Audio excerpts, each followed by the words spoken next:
Most Chinese economists agree that there is a reform deficit in China, that China needs some kind of reforms if it's going to move to the next level of economic development.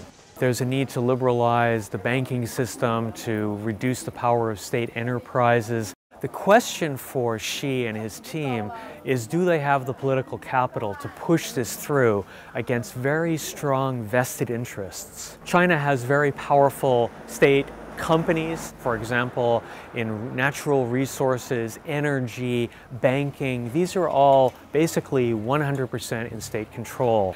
They are not going to want to see their quasi-monopolies or oligarchies challenged by more market-driven reforms. And yet it's exactly these kind of reforms that people think are necessary for China to take the next step.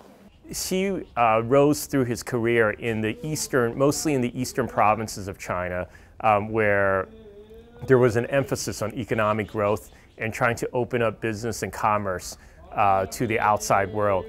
He spent much of his time in Fujian province, which did a lot of trade with Taiwan and with Taiwanese business interests, and was one of the more liberal provinces in terms of economic policy. Xi Jinping is quite unusual. He's been to the United States 3 times, so he has more of a sense of what America is about than previous leaders.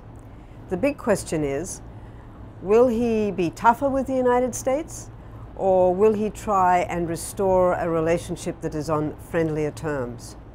Xi Jinping's coming to power just as China is involved in a very nasty spat with Japan and has been involved with quarrels in the South China Sea. I think we can expect Xi Jinping to be very tough with the Japanese, and equally on the South China Sea, he's not going to give an inch.